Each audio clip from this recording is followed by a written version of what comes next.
Welcome back. We are here live, for those of you here in the audience at the George and Joyce Wein Jazz and Heritage Center, and those of you watching live via the interweb, possibly through Facebook, possibly through WWOZ, possibly through the Sync Up website, watching as we stream this live. This is the 10th Annual Sync Up Conference, a presentation of the New Orleans Jazz and Heritage Foundation, which is the nonprofit that owns the Jazz Fest. So our final panel of the day, and it's been a fun day so far, our first day of this year's conference and first day of Jazz Fest this year as well, is a panel featuring 5 of the folks behind 5 of the larger, more important, more interesting festivals that take place here in New Orleans. And the purpose of this discussion is really to give the folks in the audience the opportunity to see who you are, to figure out perhaps how to get a gig from you. I think that's probably what most people watching are interested in, but also to get a little bit of insight into how you work, how you do the work that you do, and to be able to measure their expectations in terms of the reality of being able to get a gig at the festivals that you put on. I think we all understand that for the musicians working in this town, it can be a struggle to get your career off the ground, and a lot of people look at the festivals, especially the big festivals, and say, man, if I could only get on that festival, I know I could take my career to the next level, and I could probably make a whole lot more money than I make at, you know, X club, whether it's on Ferret Street or Frenchman Street or wherever it might be here in town. So I would like to just introduce you each in turn, and if you could talk about your festival and just the focus of the event, and then we'll get into some more of the details of how you make some of the decisions that you make. So first up is, sitting closest to me, is Don Kelly with C3 Presents, which produces many festivals around the country and around the world, but also, perhaps most notably here in New Orleans, is the Voodoo Music and Art Experience. Don Kelly. Yeah, so you're right. We do a bunch of them all over the place. Our biggest one here is Voodoo, and you know the emphasis. It's a multi-genre, multi-day show with, I guess, really an emphasis on. There's always a big hip-hop presence, always a straight-up rock, indie rock presence. Over the last 5 years, you know, the EDM music has taken on a life of its own, so we definitely feature that. And then there's probably a few sort of outlier type spots where some years it's sort of a country or Americana artist, or there's usually 1 or 2 New Orleans bands that are not a typical straight up New Orleans band who are on the show. So just kind of all over the place. And next is Cleveland Spears, who in festival world is probably best known as the producer behind the Fried Chicken Festival in New Orleans, which was so successful that you had to find a bigger venue for year 2. So can you just talk for a second about the focus of that event? Obviously it's the Fried Chicken Festival, so we know what the main focus is. Yeah, so Cleveland Spears, a Spears group who obviously we own and produce the Fried Chicken Festival, and very happy to be here today. We have always had this premise of bringing people together around things that kind of really cross usual stereotypical lines, so age, race, income, whatever the case may be. And in our office, we think, you know, food is a great way to do that, and we think that everyone loves fried chicken. It's kind of one of those guilty pleasures. We probably shouldn't have it every day, but when you want to indulge, it's a great dish. So we built the concept around that last year. It was a little overwhelming. We brought out approximately about 40,000 people over a 9-hour day in Lafayette Square, and then spilled over to the surrounding area of downtown. So now we're moving that festival this year. And boy, did they. Yeah, it spilled over. And we heard it caused a lot of gridlock traffic downtown, but the businesses downtown certainly appreciated it. So we're moving that festival now to Waldenberg Park. We're expanding it to 2 days. We'll be on September 23rd and 24th. And musically, I mean, how would you describe the focus for the music that you present? Our music focus is just like the concept. We want to make sure we have music that connects with every audience. So and it's by and large it's local. So we have a lot of great local New Orleans bands, but it's DJs, brass bands, jazz. You know, we had everything from Manny Fresh doing hip hop to John Boutte doing New Orleans jazz, and Sweet Crude doing indie rock. So we have a broad pretty much all range. local. Yeah, but yes, all local. All right, fantastic. Thank you. And next is Reeves Price with Winter Circle Productions, which is also now, I'm not entirely sure what the exact business relationship is, but all affiliated, I suppose we could say, with AEG Live, which is a major concert promoter here in the country. Maybe, I don't know if you want to explain that as well, but you're behind the Buku Music and Art Festival, as well as being a concert promoter that presents shows at various venues all around town. So you're busy all year long putting on live music. Yeah, we are busy. We've got a lot of shows for Jazz Fest going on, but Winter Circle Productions is AEG Presents Gulf Coast Regional Office. So we're more than affiliated. We are AEG Presents. Buku's a little bit different. It's still an independent event. AEG's a partner in it. But we just had our 6th year for Buku. It's definitely contemporary leaning, relative to a lot of the other events in New Orleans. We focus on dance music, hip hop, rock and roll, and then whatever weird stuff we can throw into the mix that makes people laugh, cry, do whatever they do. So we just really try and curate a unique event that is memorable and that is impressionable and is different than anything else. So, yeah. Thanks. And next, we have Jared Zeller, representing the Utah basketball team here today, I see, from your T-shirt. I have a condo in Utah, Okay, which you know about. Yes, so that's your hometown team. From the Mothership Entertainment, which is a nonprofit organization that produces the Mid-City Bayou Boogaloo Festival, which is going into its, what year is it now? This will be our 12th annual. 12th annual, congratulations. So Mid-City, many people are familiar with it.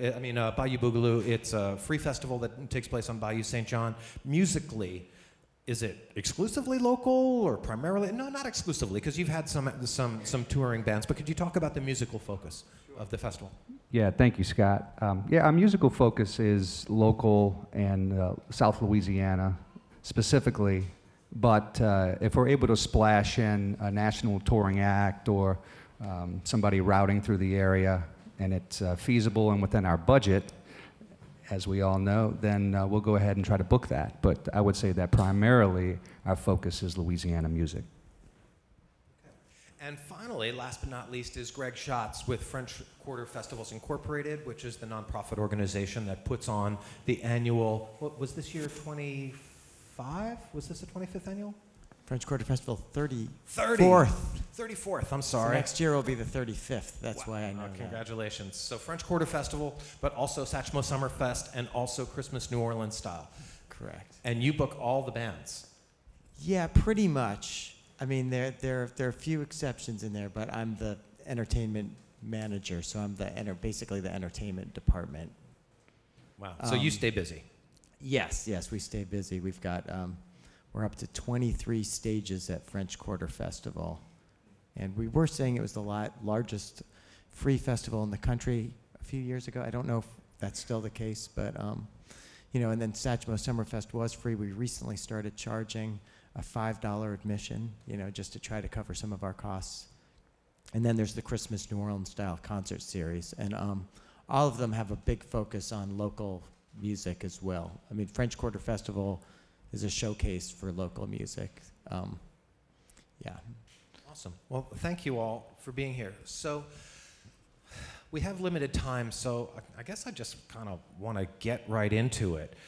I think the question that if I was an independent musician who didn't have a booking agent and was out there struggling to get gigs for my band, the question that I would want to ask you is, how difficult is it to get booked at your event? We're in New Orleans, so let's assume that it's for a New Orleans-based band. How hard is it to get on how likely is it, or what is it that you need to see from me in order to be considered to get on your festival? I think for some, it's going to be a little, because of the focus of the events, it might be a little bit easier at some of your events than it would be for others.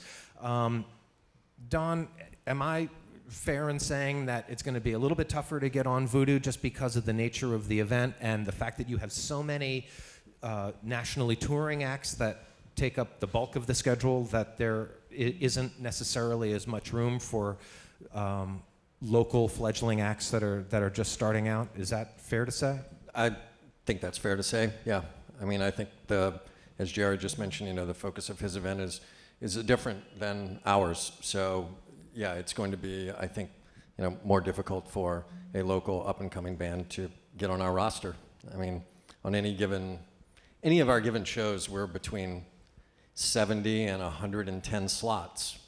So, you know, that's the cap, and there are literally thousands and thousands of bands out there who want to play. So when you've got, for ease of math, say 100 spots in a multi-genre show, then start looking at it by genre. Okay, we're not going to go 100% hip-hop or 100% rock, so you start, the number of slots that are available for whatever a particular band might play starts to shrink down, and then you get into the more complicated discussions of who are we going to book. Now, if correct me if I'm wrong, but I think that you guys aren't doing the Preservation Hall stage or the OWWOZ stage that you did for years at the festival. Is that correct? True. That's correct. So I would think that in those years when you had those stages, there were probably a little bit more slots that were available for local talent. Is that right? I think that's true, yes.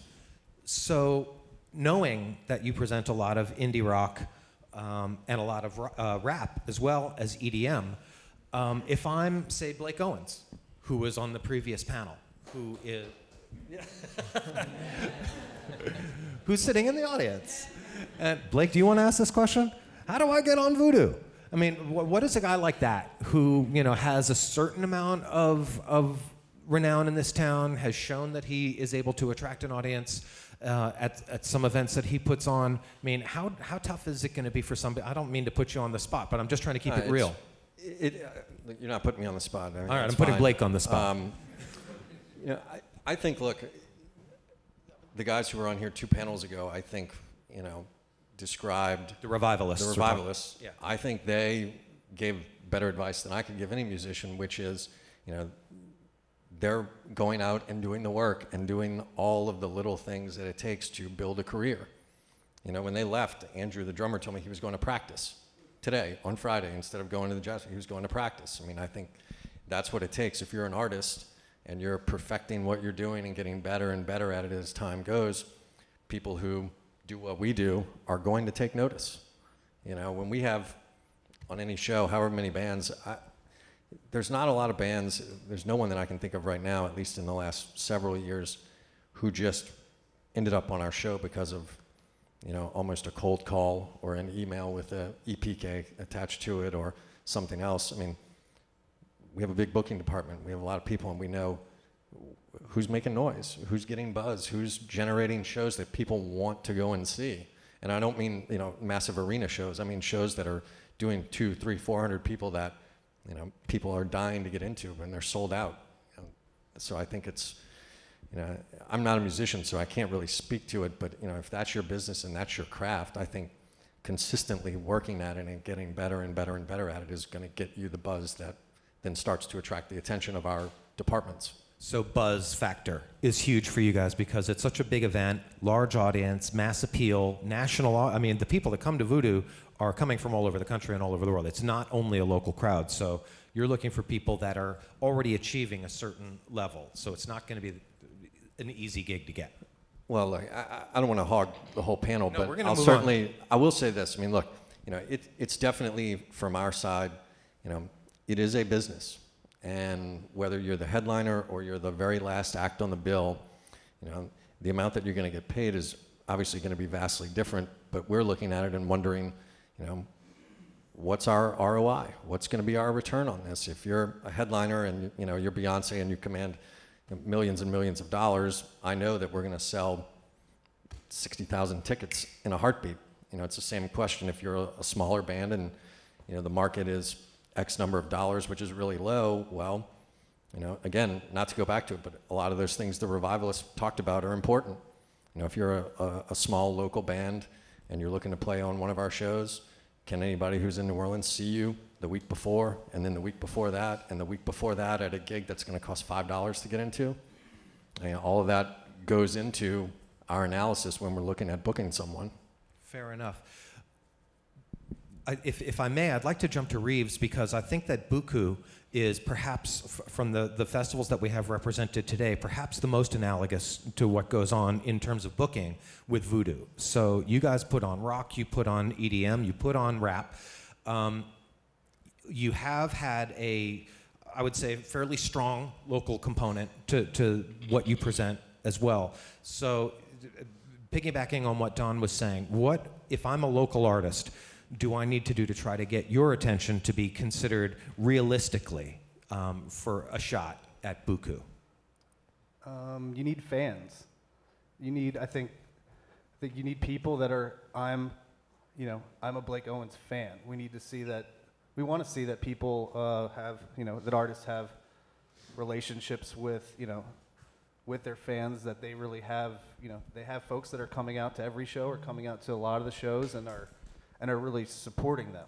I think there's a lot of folks or a lot of artists that I see, especially in kind of the contemporary, kind of like the dance music world, especially think there's like this sort of like silver bullet in terms of like Facebook likes or SoundCloud followers, things of that nature. They're like, I've had people ask me, hey, I've got this many likes on Facebook, how much should my booking fee be? And I'm like, well, how many tickets are you selling? That's the question. And as we look at, there's kind of, we do look at things the same way that Voodoo does. We have a limited number of slots. We have 4 stages, obviously a limited budget and a limited capacity. So we're looking at return on investment. I heard your budget was unlimited. Oh yeah. So it doesn't. What percentage of the acts that you put on at Buku would you say are local? It's hard to say because we do a lot of what we call like special moments. So we do a lot of these like pop-up performances, and that's a way for us to get more locals on the bill than we have true slots on the stage. So we'll have an area where this group New Thousand, they kind of came out of nowhere. They started, somebody who manages that department found them. I think they were kind of performing on the street, and they'll just pop up and do a show in the middle of the festival grounds.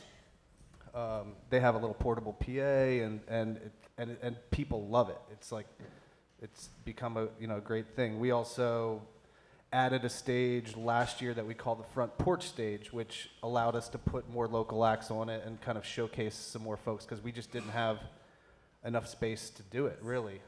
We have. Would you say I'm sorry to interrupt, but would you say that having a certain number of local bands represented at the festival, is that like an important thing to you, or yeah, is it? Absolutely.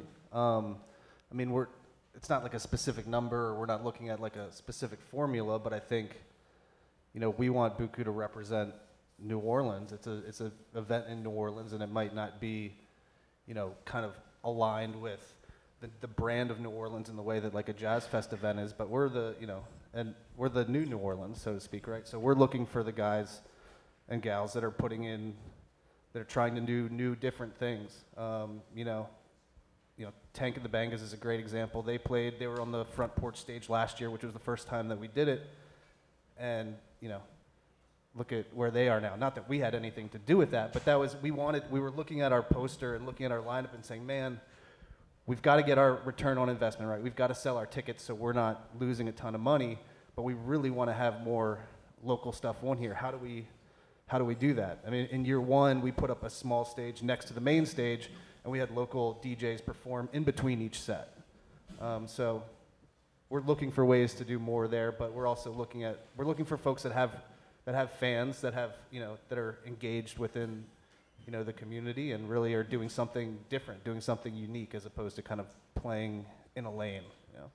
Cleveland, I'm going to come to you in just one second, but Don, just following up, is having a certain percentage of local talent at Voodoo, is that an important thing in order to sort of, as Reeves said, situate the event in New Orleans and give it a New Orleans feel? Well, I think, being in New Orleans, that event it's tied to just, the vibe and culture of New Orleans. So I don't think it can be separated from that. You couldn't pick up that show and put it somewhere else and it would work. I don't think. I think it's tied to the city and Halloween weekend here, so it's not movable. Band-wise, I think, you know, what we're always talking about is, you know, we want to give the folks who are coming to the show, you know, the best experience that we can possibly give them. You know, despite what you may think, you know, we do have a limited budget. It's not unlimited, and you know, if the talent budget is X, we want to make sure that everybody we put on the show, you know, if you come in, even if you didn't know a band beforehand, if you catch 30 or 40 minutes of it, it might, you know, blow your mind, and then you're going to leave a fan. So our focus is on the absolute experience for the fan. Now, if that ends up where we have X percentage of local artists on versus Y, that's going to vary year to year. I mean, look, we're here and we would, you know, always want to have as many New Orleans bands on as we can, but, you know, in certain years it's more, other years it's less. Fair enough. So Cleveland, Fried Chicken Festival is going into its second year. So you're moving from 1 day to 2, moving to a larger venue. So I assume that by moving to 2 days, that means you're going to have twice the number of performance slots available for bands. If I remember correctly, all of the talent at the festival was New Orleans talent. It was all local talent.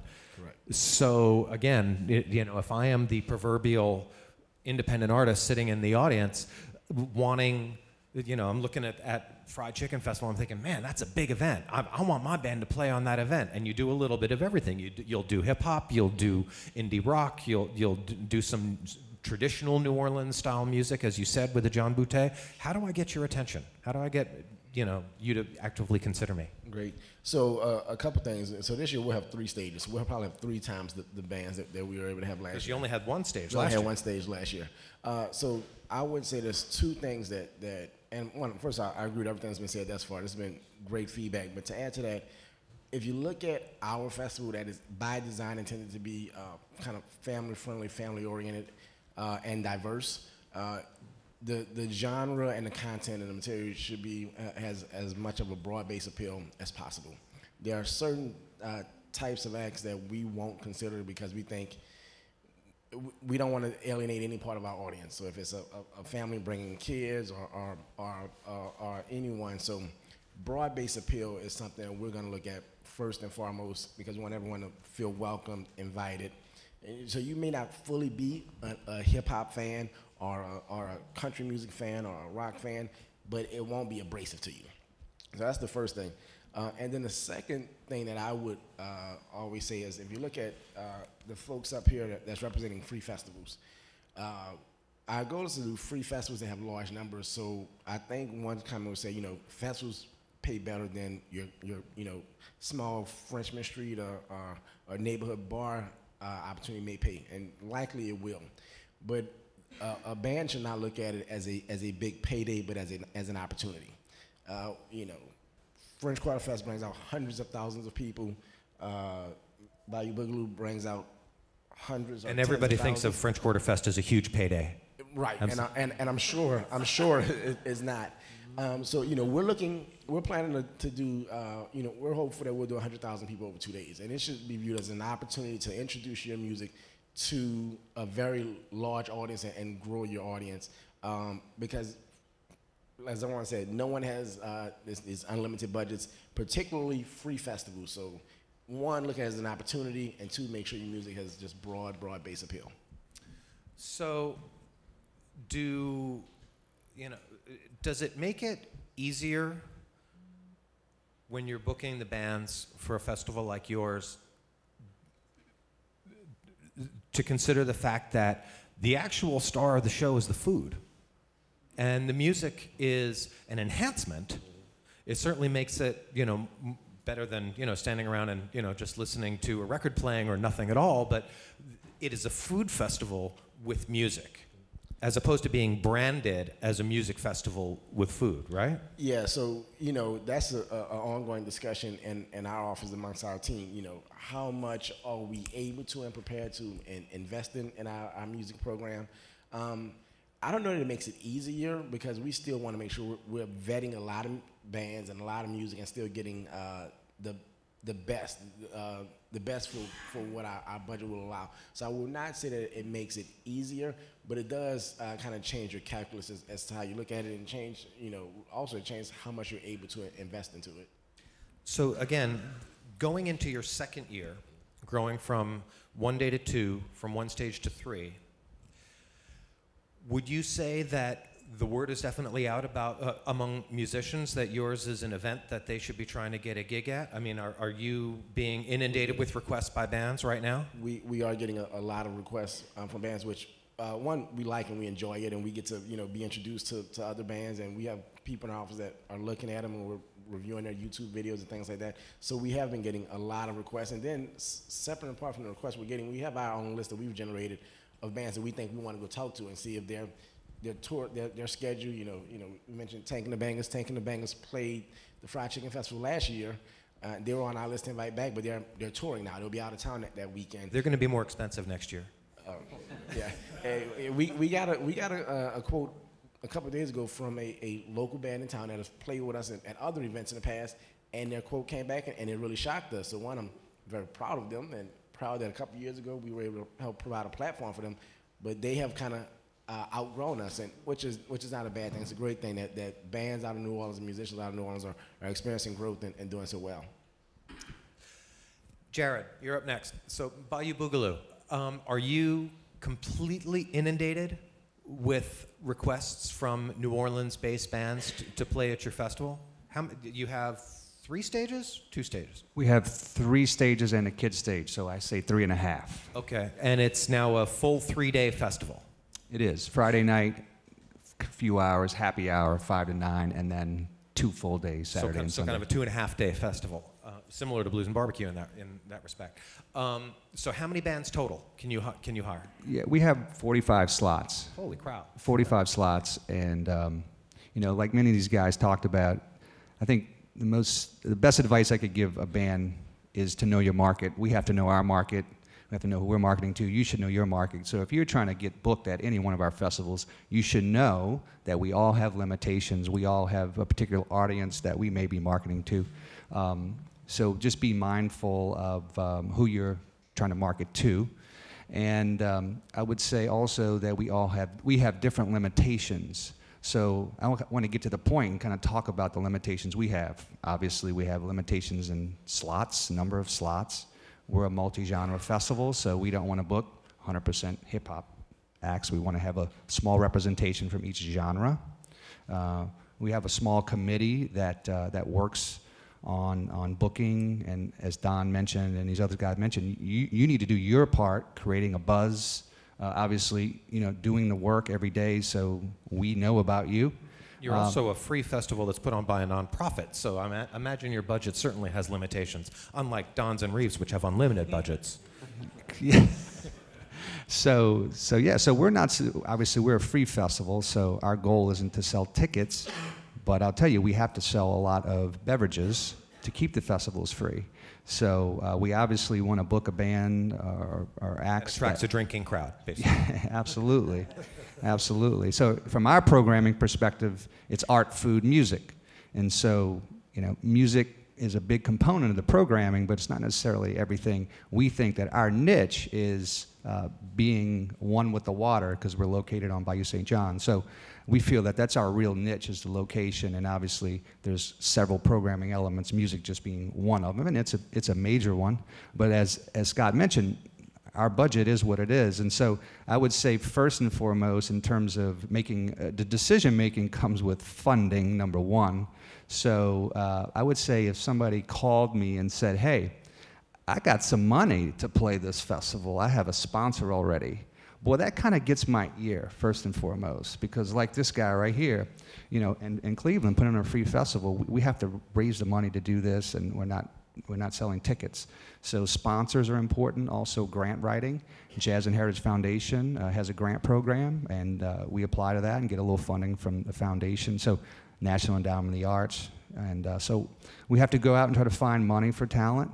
And as Kerry Brown... But Jared, I have to ask you, you just opened up the door on this one. So if I'm a band and I tell you, hey, you don't even have to pay us because we bring along Tabasco and they're going to give you $10,000. All you have to do is let the owner of the company's grandson play on stage, and they're in a heavy metal bluegrass band. and we just need you to let them play on the big stage at 6 p.m. Deal? Not necessarily. I said that's one component of the decision-making process. I mean, obviously, you have to have fans. You have to have something that, like Cleveland mentioned, we're a family-friendly festival, so we're looking at what you're doing, obviously. And I'll say that you have to go the extra mile. We have 45 slots. Obviously, we're all inundated with emails and sound clips and things like that. But you know, sending a physical press package for me still works because it shows me that you're going the extra mile. If you put a CD in my mailbox, just get going the extra mile versus just sending me an email. So, question: how many of you all just heard what Jared just said? Physical press kit, physical CD. How many of you would consider that is old school, or would consider that is standard way of doing business? Just out of who would say that it's totally old school? Who would say that that's totally standard? All right, not quite half and half.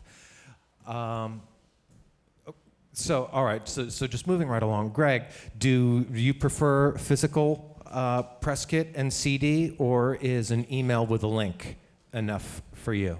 Well, on our, I think an email with a link is good. Sometimes multiple formats is not a bad thing either. I mean, hitting you multiple times, multiple directions. Yeah.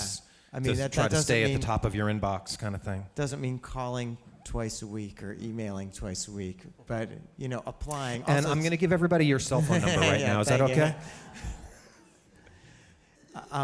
You know, and the link. You know, if you have a link, you know, make sure it's to something impressive, not, you know, something that looks like it was thrown up on the backside of a Facebook page or something. It happens sometimes, but you know, I think people like videos. People want to hear product. If you have some packaging that's really nice, a CD would be nice too. So French Quarter Festival is, as we have already discussed, is a huge festival. Something like 450,000 people attend. Is that right?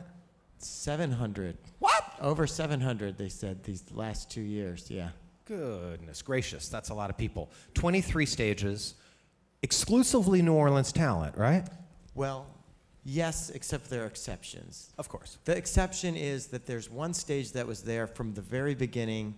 That's the international stage that's not booked. When you asked in the beginning if I book all of the stages, there are a few exceptions. One is the international stage, which is tucked away in Dutch Alley, and Ralph Black books that, who used to manage Fritzl's, and it's bands that come mostly from Europe, but sometimes from elsewhere, and they play traditional New Orleans jazz, and they're kind of coming on their own dime, and they just want to be a part of it. And he books that, and it's part of the festival.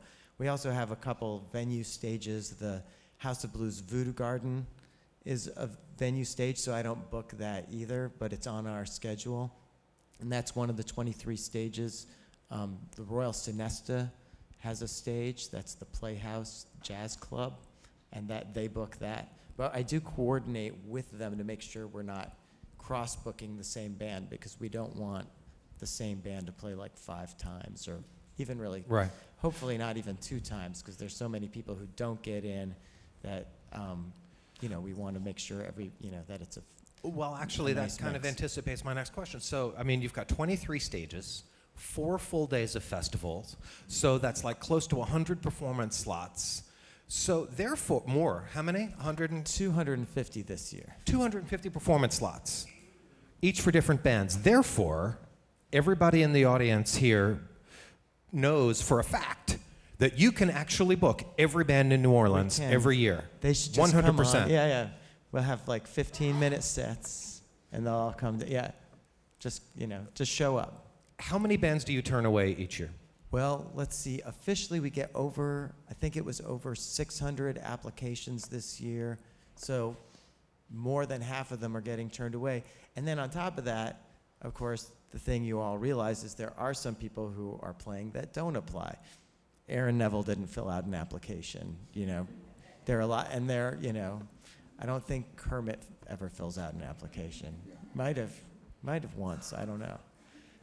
But so there's a lot of if it's turning written away. on a rolling it's not paper, my maybe. favorite.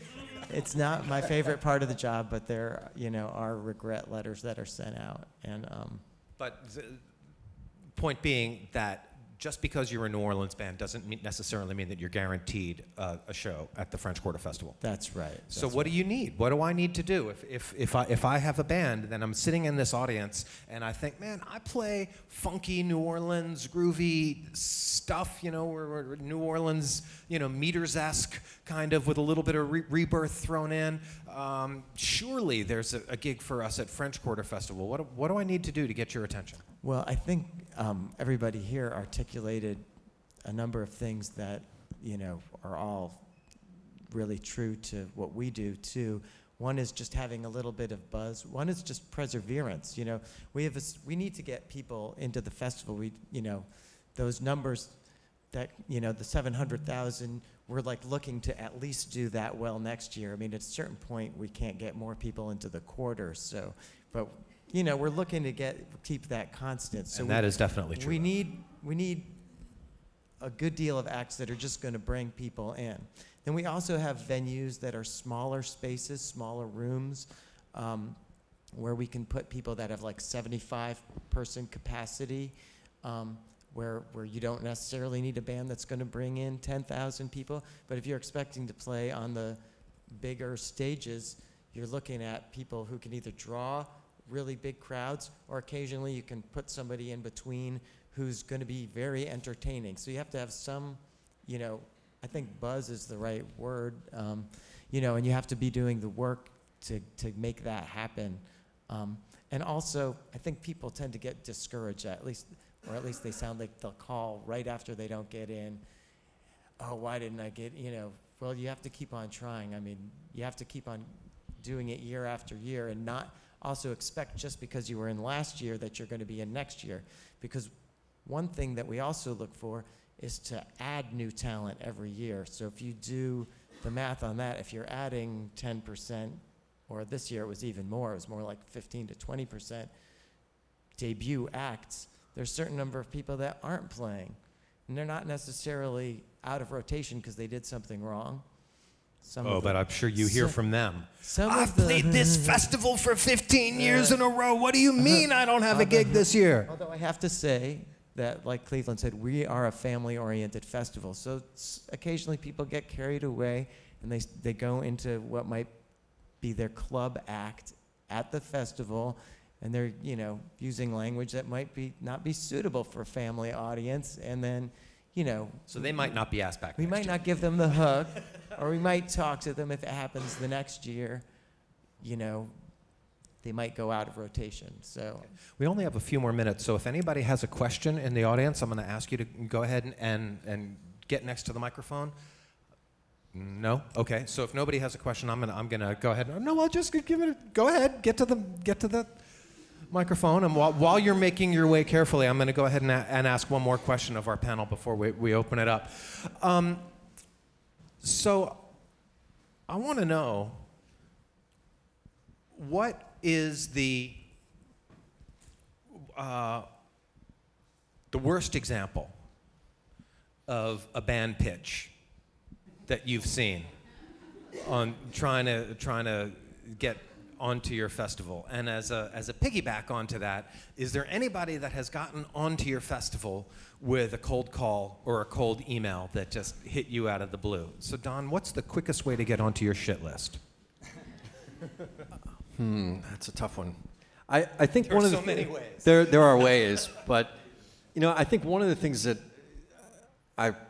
we do get, and you know, there's some discussion will say, oh, that's just part of the industry, but you know, I hate when you have a band who's coming up and they start talking about, oh, we sold out Tipitinas and we sold out the Howlin' Wolf and we do this and that, and you're like, this is a really small town, you know, and if you're going to tell me that you sold out Tips and you sold out the Wolf, I'm probably going to take out my phone and I'm going to call Howie right now and find out, did you really sell out the Wolf? And I'm going to find out, no, you were the opening band on a 3-band bill, and the top band was who moved all the tickets. And the last time you played there by yourself, you sold 100 tickets. Like, I mean, this is a very small community that you can't fudge those numbers. You might, you know, your things like Facebook likes and whatever else, you know, that they may say you're incredibly popular, but at the end of the day, are you selling tickets? And it's not that difficult to find out from the local industry, whether somebody is in fact selling tickets or whether this kit that they're sending you or these emails are just a bunch of fluff. And if it's the fluff, you're shooting yourself in the foot. Cleveland, you're going into your second year with this festival. Is there anybody who has already pissed you off? I don't have as long of a history as these guys, but there have been some things that we didn't appreciate. So one is showing up to our office unscheduled, unannounced, and that's so much fun. And so some people say, hey, I know you all are busy. I'm just dropping this off. And to Jared's point about that extra effort, not so bad.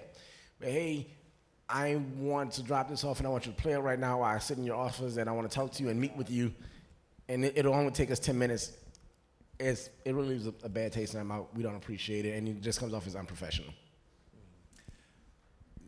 Easiest way to get on your shit list? Compare yourself to somebody else that we've previously booked and said, if you book them, you should book me. Don't do that.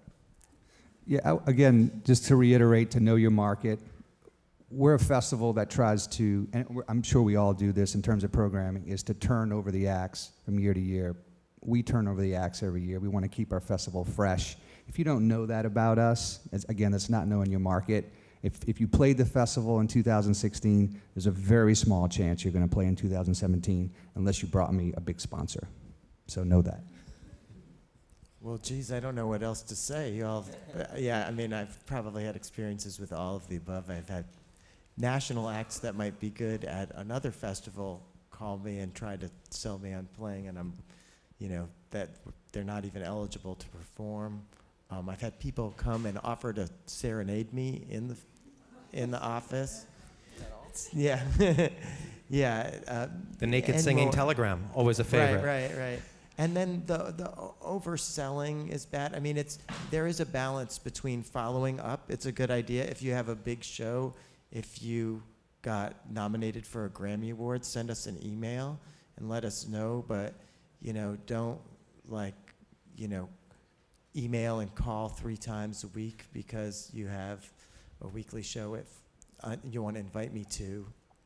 I mean, it's not going to help. And like Jared, we have a whole committee that decides this. So some people will really pinpoint and they'll really try to lobby me hard, and it actually doesn't help. It doesn't. But it's great because you can always blame the committee when they don't get gigged. Oh man, well I thought you guys were great. I was selling tickets for you in the meeting, but I'm sorry, it just didn't get the votes. That's what they're there for. Yeah, exactly. That's what I'm surprised that none of you have mentioned my personal favorite, which is that email that says, I know your festival starts tomorrow, but my band is awesome. Can we get a gig? Oh right, yeah. They do. The crazies all tend to come out the woodwork like in the weeks leading up to the festival. Yeah. I also don't like it when our festival names get misspelled. I got some this week for people that wanted to play Aston City Limits. I just left out the U. Like, really? That's what you sent me? So, I would also say that we probably pay attention to social media, or someone in our team does. So if you're bad-mouthing a festival, it's probably not a good idea. Yeah. If you didn't get on the festival and you want to go on there and let everybody know how you feel about it, we probably pay attention. All right, so we have a question, and somebody who knows a little bit about this. Everybody, welcome a veteran of Sync Up and Jazz Fest, Dave Margulies from the High Sierra Music Festival in California. So, perfect segue there, going from Doghouse and Shit List into maybe a place of reverence and into your hearts.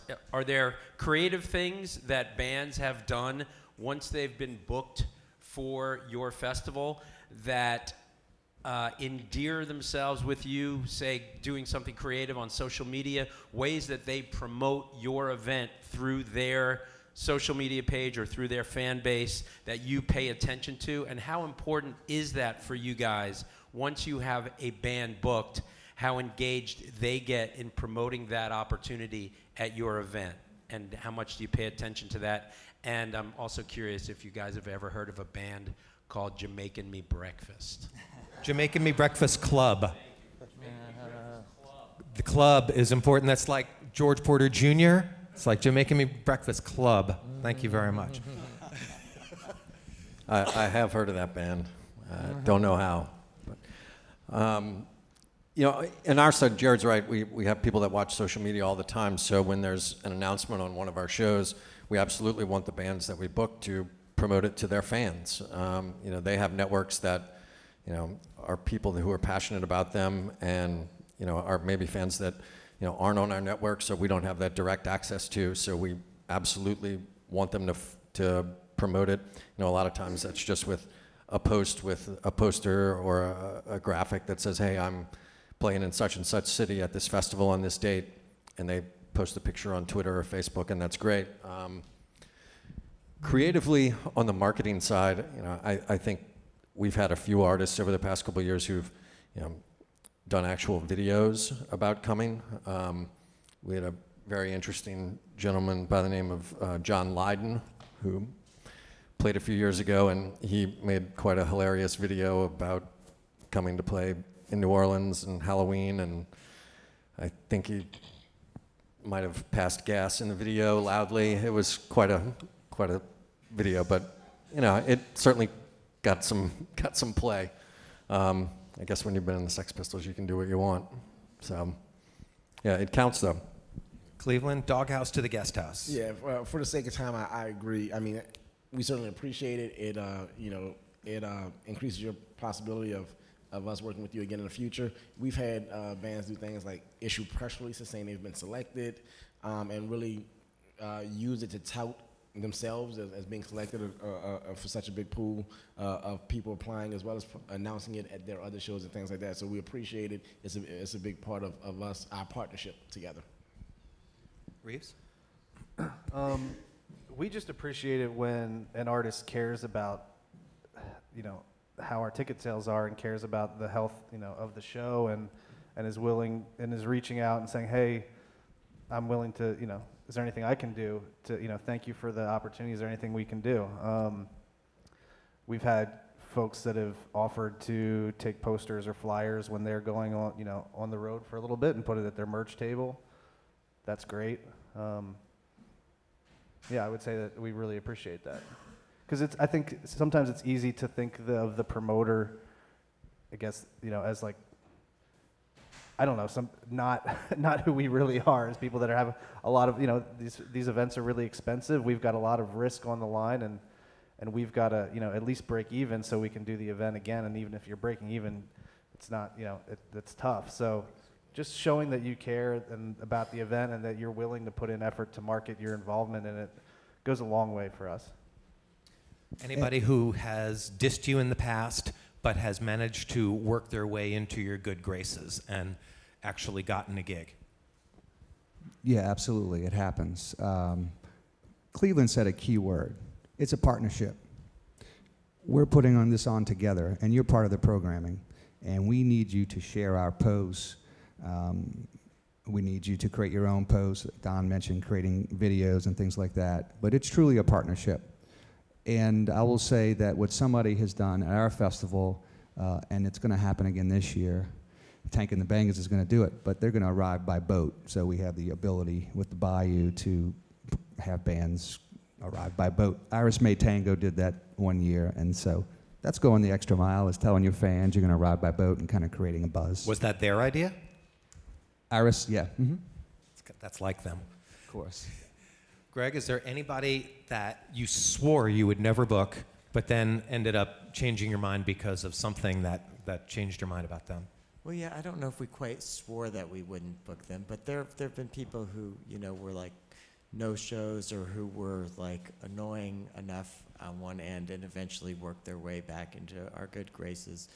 And I think, again, perseverance is one thing, and also just showing that you really want to do it, and being able to work your way up from, you know, not expecting to come in at the spot that you necessarily choose yourself, but being ready to be, you know, we Thursday through Sunday festival, we need acts that draw people in starting at 11 a.m. on Thursday. So we need people. I think the first year we had Tank and the Bangers, they were very excited to be on at noon on Thursday, and they brought a bunch of people, and they helped us out with publicity, and now this last year they were a Saturday night closing band, so that's a good example.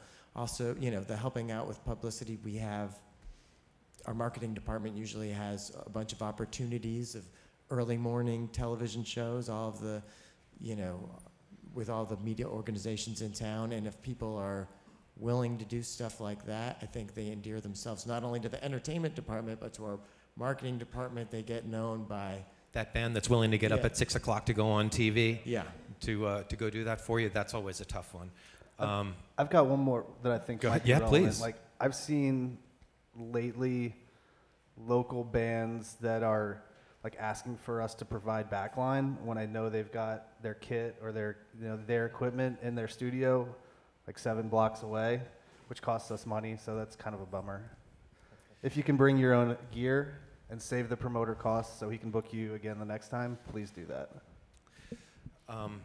Some of you may know that, or some of you may know that the Jazz and Heritage Foundation puts on 4 free festivals a year, and I coordinate the booking for that. So I've definitely had the experience where, this is probably 4 years ago, I remember distinctly getting an email from a local musician, who I will not name, although I really should, who wrote this email that said, essentially, "Don't you know who I am? And I can't believe that you haven't booked me on your festival," and basically harangued me for like 10 minutes in the email equivalent, and was really, really aggressive and abrasive and indignant and angry, and I thought that was a terrific example of how never, ever, ever, ever to get booked on this festival. But 4 years later, they did end up, in fact, getting a show, but that was, after they had been on the cover of a local publication or something like that. So every once in a while, you may be willing to get over your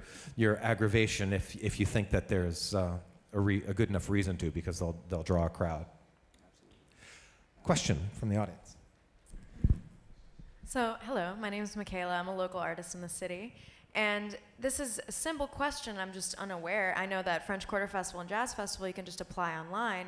For some of these bigger festivals, I know you're on your website, you can't just click like apply to Buku or Voodoo. Is it just the case that these bigger festivals are on a different level? Like, our band still does a majority of our booking, and we have good online presence and everything, but how do you go about finding a way to get not necessarily your foot in the door, but how do you say, hey, here I am, and we would love to be a part of this? So the online booking applications for some of the harder festivals to get into. Well, we don't have on any of our shows sort of an online click and fill out application. That would be crazy.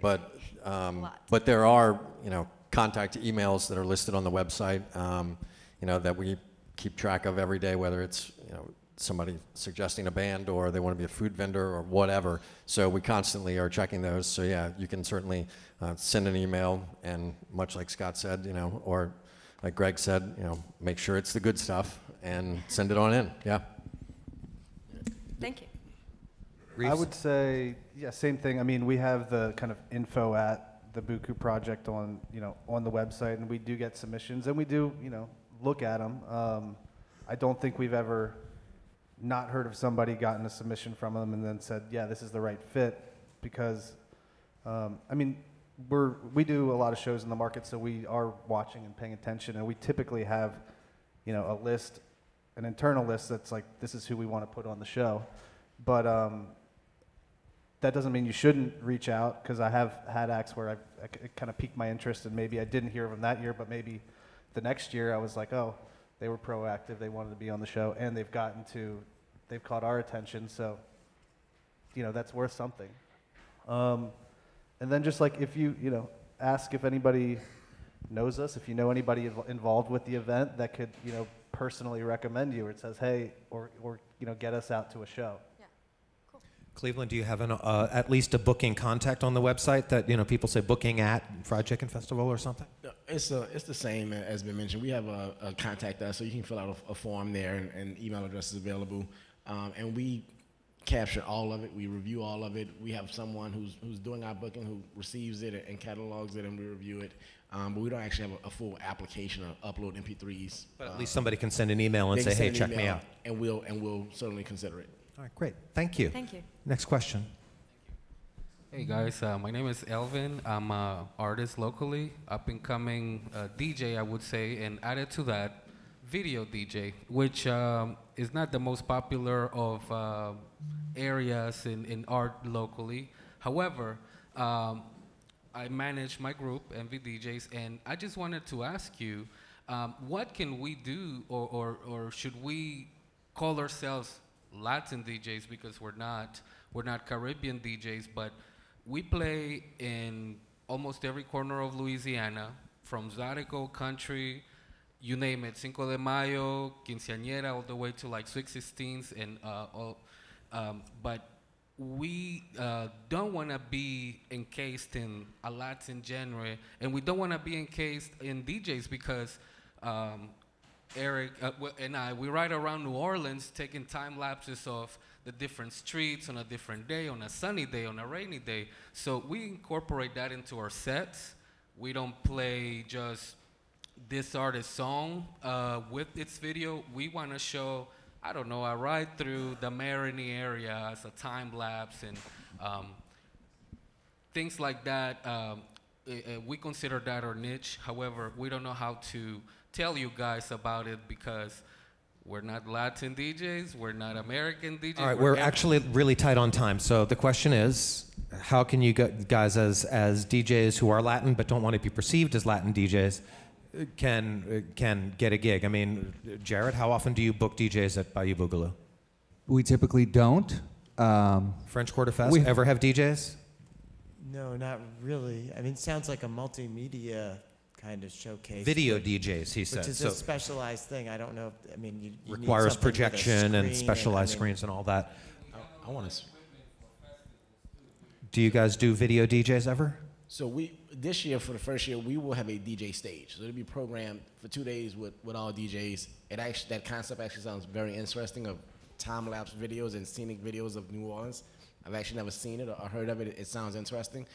I would, on your own, kind of just promote that, kind of like through music magazines and offbeat magazine. Make sure you are introducing that concept to the marketplace so people will have heard of it, so we can come find you. But it is something that we would be interested in at our festival. Don, Voodoo has elaborate visual presentations on the EDM stage. Do you ever have video DJs? Well, most folks that play bring their own programming, so whether it's some sort of a video filming like you're talking about, or it's just computer-generated programmed content, that absolutely takes place all day on all 3 days. To answer your question, though, I think your question was how would you tell us about that? I would say, don't tell us, show us. What you're describing, I have something in my mind where I think I know what you're talking about, but I could be absolutely wrong. So if somebody can get a hold of your email address and they were to send you a video link of what they were doing, and if you were blown away by it, you might think about it? Yeah, absolutely. I mean, look, it's just like, you're talking about one genre, but if somebody were just, a guitar player or whatever else, and they send something in, if we look at it and our booking staff looks at it and we all think it's great, then it's something we talk about. So I would say, yeah, just send it in and show us, and we'll see what it is. We have already posted your cell phone number and Greg's cell phone number on our website, so check out syncupconference.com and you can call these guys anytime, day or night. All right, one more question. So, I volunteer with In the mic, please. I volunteer with several nonprofit music organizations on both coasts, and there are 3 nonprofits there and 2 corporate entities. And when nonprofits are trying to book their talent and they haven't made the first show, but your personal relationship gets that show for your event, how do you deal with that? Because there's people that have to make their numbers, and then nonprofit professionals and nonprofit volunteers that want to make sure that we get those shows and leverage the relationships we have with not only our sponsors and our donors, but with the talent that bring in the money for these things. I'm not sure I entirely understood what you're asking. How do you deal with booking against the corporate agents like Live Nation and AEG? If you're booking things for your small nonprofit festival and they haven't met their ticket quota for the first night of their show, and you want band X to play at your festival the next weekend, they're not going to, Oh, are you talking about? radius clauses. Oh, radius clauses. And just specifically as it relates to nonprofits. So if a large, We all feel it. so if a big corporate event like Jazz Fest books a band and they have a radius clause and there's a Jazz small Fest, Voodoo, nonprofit within Bonnaroo, 75 miles, you're asking for release from the radius clause on a booking because you're a small nonprofit. Or less than a $10 million a year nonprofit, small. I'm not aware of radius clauses that give a break because they're nonprofits. Are you? No, I'm asking, I'm trying to plant a seed of thinking. Yeah, of I don't see that. I'll I think a public play is a public play. I'll try to answer you. I'll try to answer your question. If I'm understanding your question, we are 2 weeks after Jazz Fest, and some of these acts have radius clauses that are playing Jazz Fest, and maybe we want them to play Bayou Boogaloo. Is that your question? And so how do we get around that? But I don't, not just here, but in other markets, Seattle, San Francisco, LA. Sure. I mean, other markets besides just here, but this is a good example with a nice mix of it. Yeah. I'll just, from my perspective, not all of the acts at Jazz Fest are going to have a radius clause. Right. You know, The so ones that draw in your biggest sponsors and your biggest, drink they buyers. will, and I won't have a chance in hell or the budget, and I just know that. So I'm going to go for the guys And I know. Jazz Fest also knows that 99% of the bands that are playing at Bayou Boogaloo are local bands, and they're going to be playing the week before Jazz Fest and the week after and 2 weeks later. So it's French not. Quarter Fest doesn't interfere with pre-sales for Jazz Fest. Do you have trouble with bookings?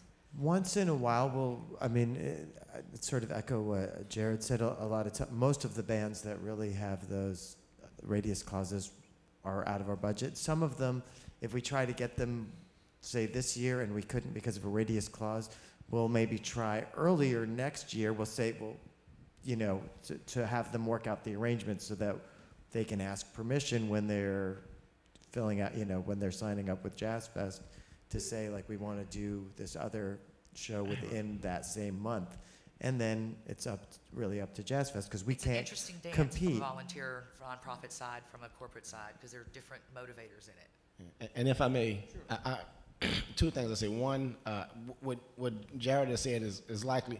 It's not a likely scenario because smaller nonprofits usually can't afford the types of bands that come with those radius clauses. However, as an idea to address your question, is if there could be some alignment between the nonprofit and the organization that's producing it. So if that nonprofit had a relationship with Jazz Fest and say, through our relationship, you are granting us access to this talent. I mean, an example of it is Jazz Fest has a relationship with Trombone Shorty, and Trombone Shorty has his own foundation, and Jazz Fest allows that fundraiser to happen because there's a relationship there, and there's also some sponsorships. And not only does he do Shorty Fest, which is his own fundraiser at the House of Blues next Thursday to raise money for his foundation, but also he's got a big show, public show at the Sanger Theater this Saturday. So the festival is releasing him from his radius clause, even though he's a headliner, major headliner, poster artist, etc. So because of that relationship. The nonprofit should go to the corporate entity and establish a relationship there first and say, hey, and your benefit to this partnership is we will coordinate efforts when you all bring major talent to town. I don't think the artist will ever be able to get out of their radius clause to help a nonprofit. It should start with the corporate entity. All right, thank you. That was an interesting question, and thank you for helping to clarify, Billy. Okay, so we got to go, but I just want to, on a closing note, I'd just like to ask from each of you if you've got an example of the most unlikely booking, the weirdest email, the most unprofessional, silliest pitch that you ever got that nobody in their right mind would think was ever going to actually work, but they actually did get a gig. Anybody have an example of somebody that you never would have thought from that pitch that they actually would have gotten a gig, but they actually did? I've stumped the panel. Has anybody heard of Puddle's Pity Party? I'm sorry? Puddle's Pity Party? That was a weird pitch. He's a clown that has like the voice of like an opera singer, and he's this kind of depressed clown character that sings covers in like an opera voice. And initially I saw the email and I was like, this is terrifying. And then I went and checked it out. I was like, this is actually hilarious. I'm still terrified, but I don't know what to cry or laugh or what to do. But that was pretty special. I don't know what else to say. The only thing I could say is that one year we booked the Good Night Show at the festival, kind of unlikely event to happen at a festival, and we tried it, and it was fantastic. Great. Weirdest pitch that has actually ended up on stage. So, okay, no, it's all been usual. Booking agent makes the phone call. Hey, man, yep, okay, all right. Well, I'm afraid that's all we have time for here at the 10th Annual Sync Up Conference. But please, everybody, give a New Orleans thank you to our extraordinary panel. Don Kelly from C3 Presents, Cleveland Spears from the New Orleans Fried Chicken Festival, Reeves Price from Winter Circle Productions and the Buku Festival, Jared Zeller from the Mothership Foundation and the Mid-City Bayou Boogaloo Festival, and last but not least, of course, Greg Schatz from French Quarter Festivals, Inc. Thank you all so much, and we will